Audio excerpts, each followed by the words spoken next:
It's July 9th, and no word from the NCAA on Russell Faison. We talk about the latest on what was supposed to be a big day, good or bad, in the latest with Russell Faison. Locked on Gamecocks starts right now.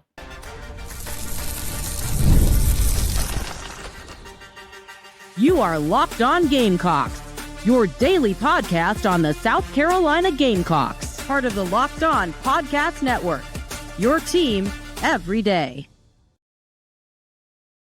What's up, guys? Welcome into Locked On Gamecocks. I'm your host, Chris Marler, and I hope everyone's having a good Wednesday. I am back on the mend, brother and sisters. I have been sick for the first part of the week. I don't know who gets sick in July. Somehow it happened to me. That was a tough start. But we're back in action, and we got a good show for you today. Got a quick show for you today. Before we get started, I wanted to say thank you to everyone making Locked On Gamecocks your first listen each and every day. Shout out to our everydayers.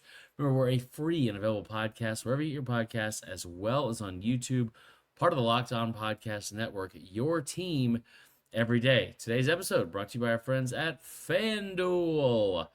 Right now, new customers can get $150 in bonus bets when your first $5 bet wins. Go to FanDuel.com or download the app today. Let's get into the show. I am pissed, and I don't care how that sounds. I'm very frustrated, and I'm frustrated for a number of reasons because, for whatever reason, we were told today it was going to be the day that we were going to hear about the Russell Faison stuff. Yesterday, he even tweeted out from his own personal account, send up, I think it was like something about send up prayers, good vibes, thoughts, all that kind of stuff, positive vibes, whatever, on his decision. The free soul hashtag has been going around social media. People have been very, very closely paying attention to this, especially in the South Carolina fan base.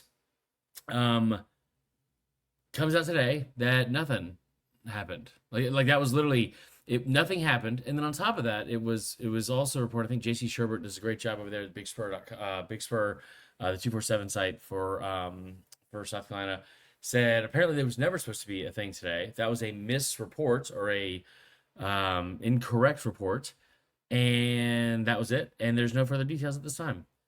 Just a all-time lackluster bumming out of a news piece. Not from him by any stretch of the imagination. He, like I said, tremendous work. Just in general, the news was like, what a bummer. Like, what a massive bummer when you thought that, hey, maybe we're going to hear something about this news. Nope. Nothing. I don't mean, like, look, what do you say to that? I think that the frustrating part for this is a number of things that are happening with it. I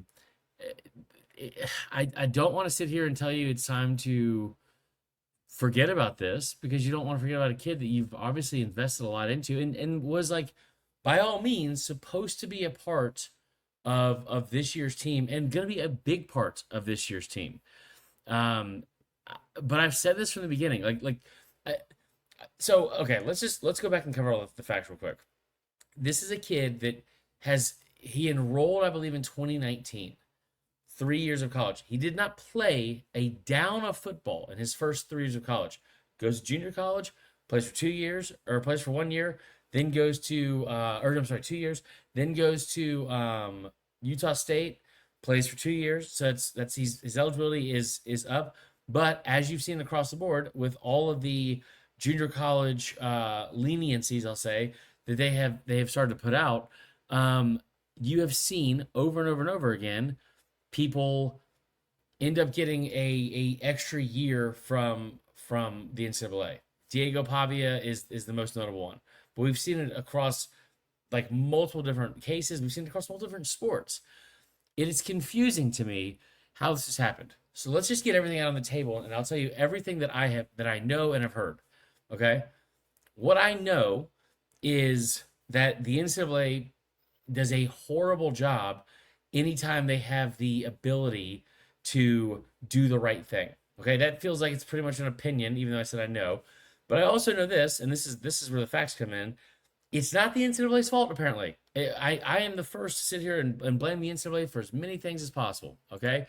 However, I've been told by a really, really reliable national source who shared a text about this with somebody that's in the know and works in the program, which is this was not the NCAA's fault necessarily. This was a situation where someone in his camp didn't file the correct things in the correct amount of time or correctly or whatever. Either way, this process was handled incorrectly on that end. Not saying it was Faison's fault because it's not his fault, but this is just what I have been told.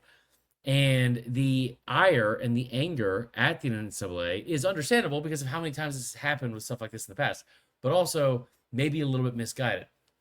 That being said, there's no way that they've been sitting on this thing for however many months. You figure out, you feel like you would at least have an answer by now, right? You feel like you'd at least have an answer now. And I'm sure the NCAA has a ton of stuff going on. I'm sure they have a ton of things going on. I'm hard-pressed to think that this would not be near the top of the to-do list with how many months that it's gone by. And also the fact that it's a major school playing your biggest sport and a situation where it's like, oh, everyone's expected you to do this right, to do this correctly. And think about this too. Like Diego Pavia played in JUCO, then played at New Mexico State, then played at Vanderbilt, and said, you know what, I don't think mine should count. I'm going to sue you. That is not an option that Russell Faison and his camp has explored yet. I don't know if they will, but the moment that happened, the NCAA folded and was like, okay, never mind. We don't want to deal with it. It's fine. Play whatever. We don't care. I mean, you would hope that you wouldn't have to threaten to sue to get to that answer. But at this point, it looks more and more obvious. It's like, what are we doing? Like what are we doing here? And I said this a couple weeks ago on the show. I feel like we've had to do this episode 3 or 4 times now. And I'll say this more definitively now because I feel worse about it than I did before. Maybe the good thing that they're supposed to do ends up happening.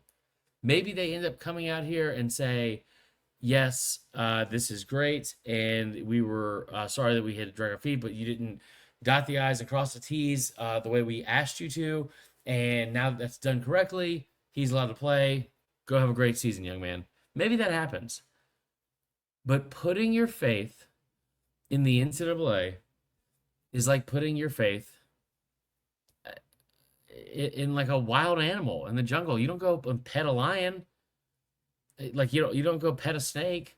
Why? Because they don't have the same type of like functionality issue. They don't have the same type of like code or morals or values or like they're not the same. Like I know it's an odd example, and it's probably still some of my Alka-Seltzer cold and sinus head that's talking right now. But at the very most basic point, they don't handle stuff with logic and reason.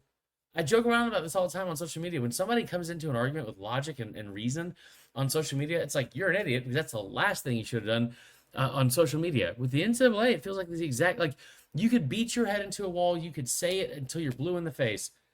Why is he not eligible? This is so stupid. They've had months to figure this out. Like, why? Here's all he didn't play football his first 3 years of college. He's only played in 3 years. I'm sorry, he's only played in 2 years at the FBS level. Why would he not be available? Why would he not be able to play? Well, you're bringing logic and reason into a fight with the NCAA, and over and over again, they have defied logic and reason, and more than anything, refuse to do what's the most simple and correct and good thing to do to better the lives and future of student athletes. And I say that phrase specifically because that's their mission statement. That's their whole being. That's what their entire reason for being a thing is. The betterment of student athletes, and they go above and beyond to make sure that doesn't happen. So, as of today, Wednesday, July 9th, I hope that I'm overreacting because I overreact all the time. You guys know that. And if I am, great. But it might be time to start looking at other options because if you have given the NCAA this much time to do the right thing and they still haven't figured it out, or you've given even Faison's camp this much time to figure out the correct way to submit all this, and they still haven't figured it out, and we're still at an impasse, as much as it sucks, it might be time to move on. And I hope that I'm wrong. I hope that I'm jinxing it. I hope this is a Marler jinx special, and we are coming back here, and I'm like, oh, what an idiot. That old takes exposed, whatever. But it doesn't feel super optimistic as of today. Now, when we come back, we're going to talk about other options at running back. We're also going to talk about the latest things that were announced from Media Days. And we have another thing to close out the show, talking about some audience questions. If you would like to enter an audience question, feel free to do so. DM me on Twitter at Vern_Funquist, or anywhere on Instagram, or just send it to us on YouTube under the show. And we'll be right back with more Locked On Gamecocks right for this.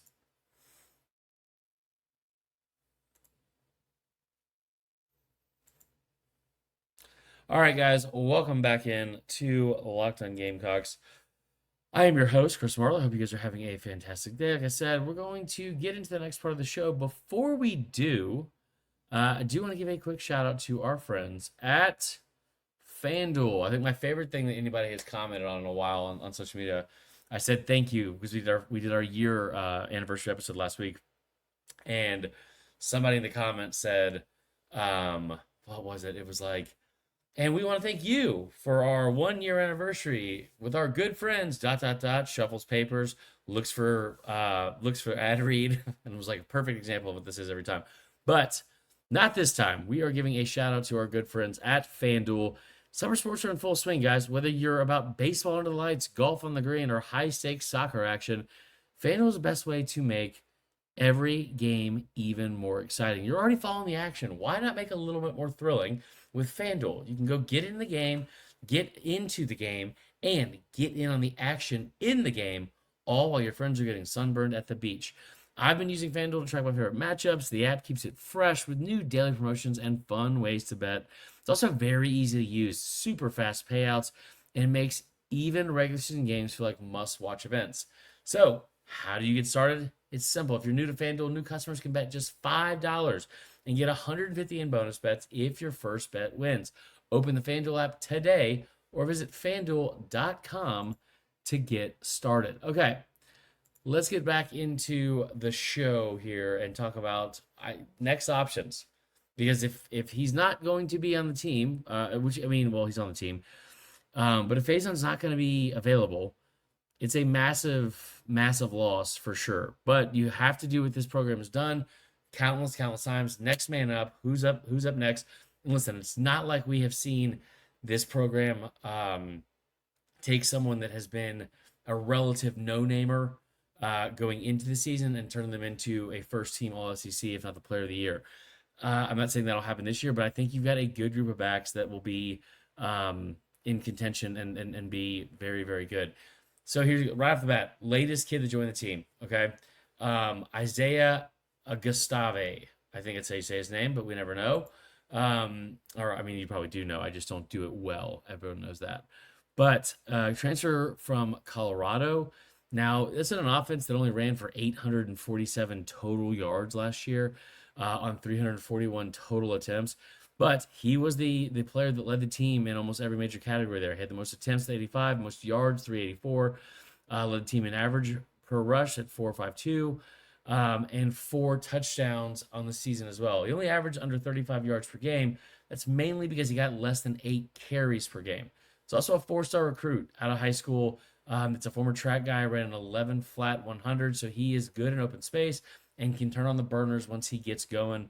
The other one is this. I think he's a good player. He's from Naples High School in Naples, Florida. Anytime you get a kid from that region in Florida, you always feel good about it, right? Incredibly fertile recruiting ground down there. Here's the thing. This kid, the fact that the staff went out and got him this late in the process after the spring portal window or during the spring portal window says a lot. I think it's a very big deal that they were at least able to sit there and be like, all right, well, we have to make sure we have bodies available if we are going to go into the season. You look at the rest of the running backs and stuff like that, and people who's coming back. Oscar Attaway, obviously a big one. And then the other one is Matthew Fuller. Here's the thing I will say. Jordan Howell is another one. Obviously, those are the top three that are going to be probably pacing you now if you were going in a situation without Faison. I like the fact that all three are sizable and dependably big. Like they are all between 5'11", 6 feet, around 220, 225 pounds. Talked about this a while back with like the way that the receiving room has been set up by Shane Beamer and Mike Fury and the offensive coordinators here, or Mike Shula and maybe Dow Loggins a little bit last year before he left. I don't know. But obviously this year and the efforts and focus they're having with recruiting. I remember I brought this up on one of the shows last year. Somebody called me nitpicky, I think, or something maybe worse because it was social media about this last year. I was like, listen, there's only 3 or 4 players on this team that are over 6'1" going into the season. You look at this, you look at the receiver room now, almost every single player they have is over 6 feet, 6'1", big bodied, able to put on some size in like weight room. But everyone that is playing is right around that 195-pound mark, right around that 6 feet, 6'1", 6'2".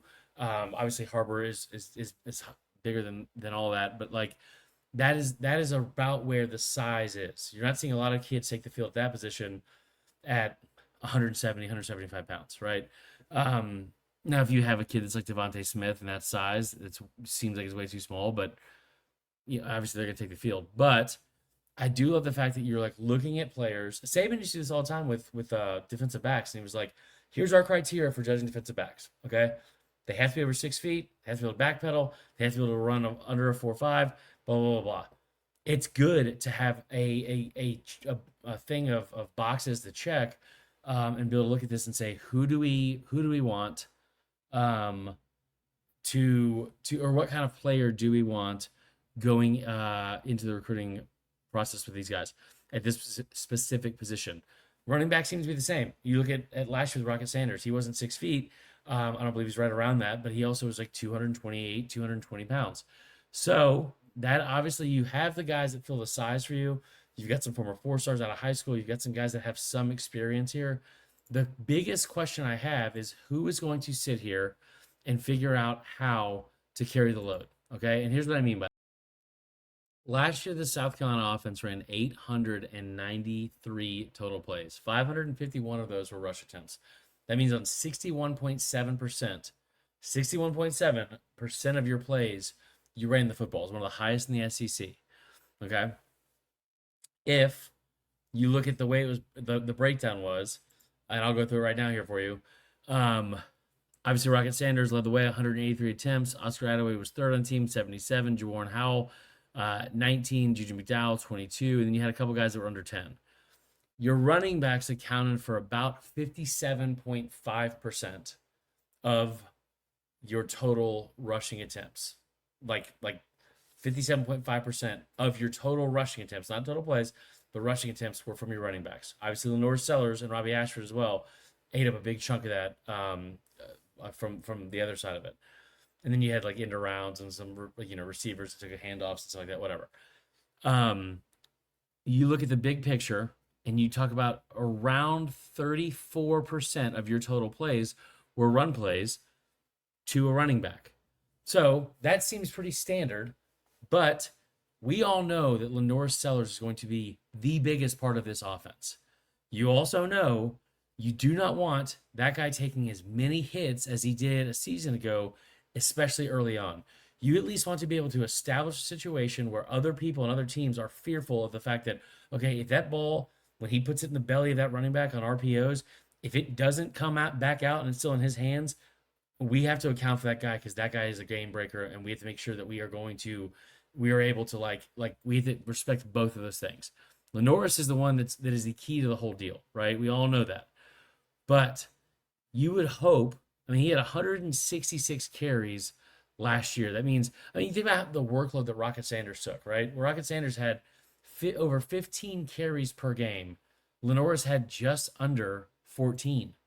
The other part of it, too, is Rocket Sanders also had a little bit over 2 catches per game, 27 on the season, and you would expect the same situation in place this year where you want your running backs to be able to take, be able to catch passes out of the backfield. Oscar Addo is a perfect example, right? Like he is kind of built the same way as some of the guys.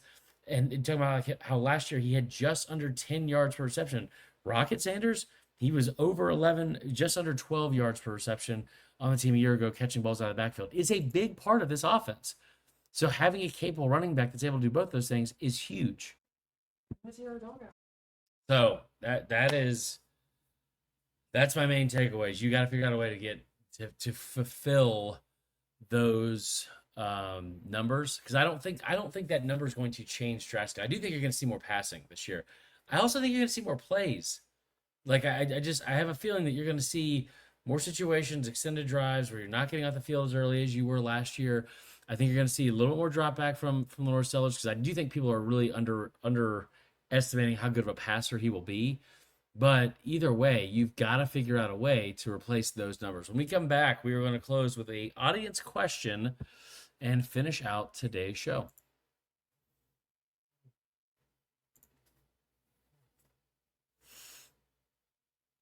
All right, let's close out today's show with a question from Queen of the Cocks from Twitter.